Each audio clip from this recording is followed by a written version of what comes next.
Good morning sa lahat.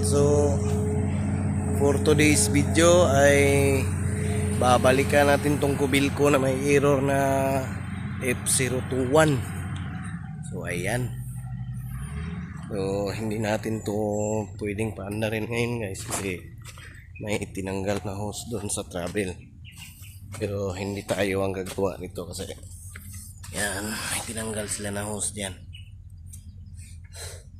Ang gagawin lang natin ngayon ay tatanggalin natin ang error na F021.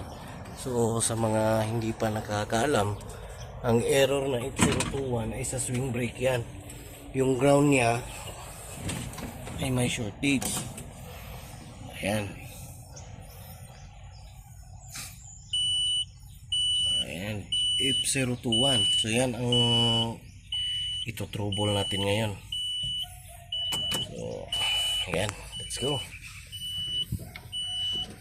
Punta tayo dun sa mga solenoid. Ayan.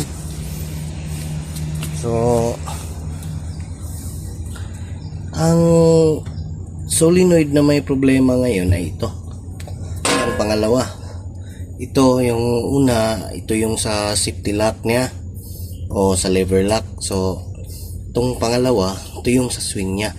Makikita nyo sa swing, itong hose na to, papunta yan sa, dito sa swing brake yan. Yan. Yan yung papalitan natin ngayon para maayos na natin yung alarm dun sa cluster gauge na F021. Ayan guys. Pwede naman nating dukutin. Let's go. Sana may tulong tong video na to sa mga baguhan. Yan guys.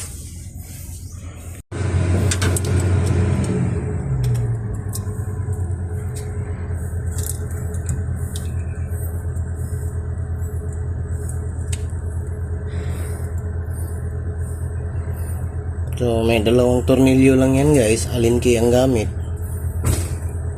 Ayan. Tanggalin lang muna natin.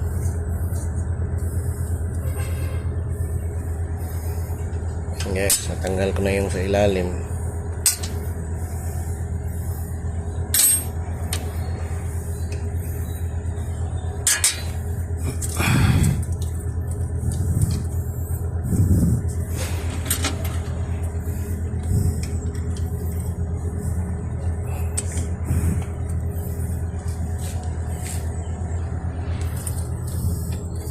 Ayan. Ito yung solenoid natin na papalitan guys. Yan yung solenoid ng swing. Bago muna ang lahat guys ay mag resistance test muna tayo. Ayan.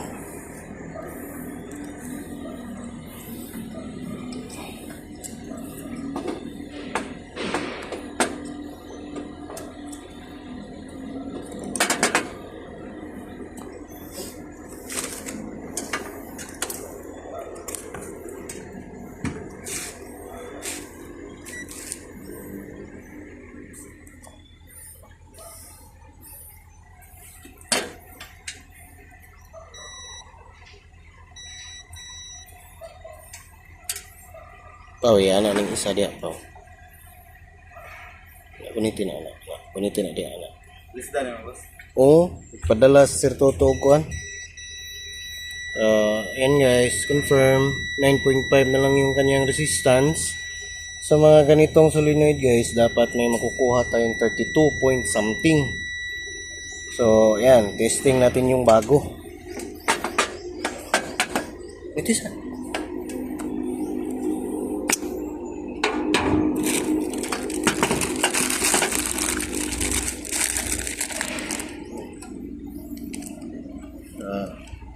Yan guys, ito yung bago nating solenoid.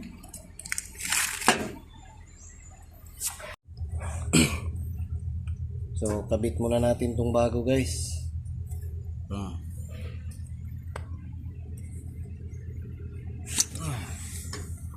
Wala na nabili ng mananap. Noon sa ang kuha mo? Kaning hose nimo sa travel? Ni kuan ng leaking. Leaking? Sige lang, sige na.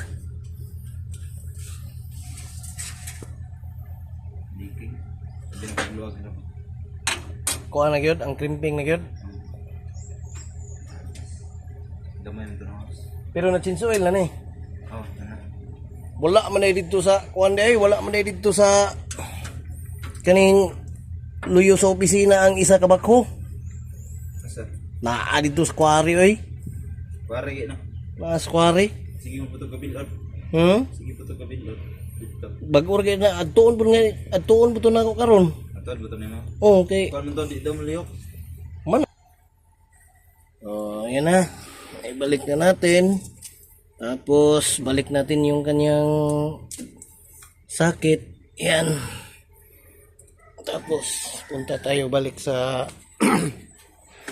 kanyang cluster gauge.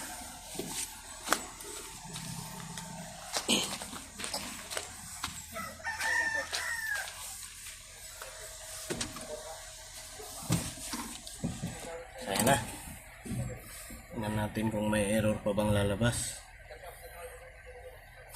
So, ayan na guys. So, wala na. Wala na yung error. Try natin i-delete. Ayan yung mga F021. Ayan. Hintayin lang natin lumabas yung no error. Ayan, no error na. Tapos off natin. Pag hindi talaga bumalik yung error trouble history, ibig sabihin goods na yung ginawa natin. So ayan, hanggang sa ma-cut off yung kuryente. Ayan guys, goods na. O natin uli.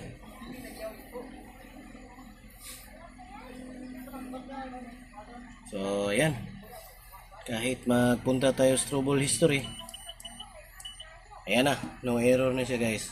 So ganyan lang ang pag guys, pag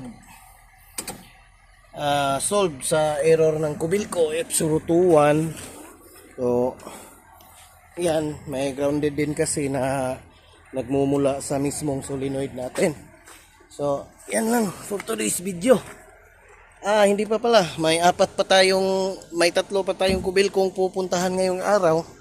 So that's all for error F021. Sana po ay may maitulong tong video natin na to, lalong lalo na sa mga baguhan at sa mga bago pa lang sa channel ko. Please don't forget to like, share, and subscribe.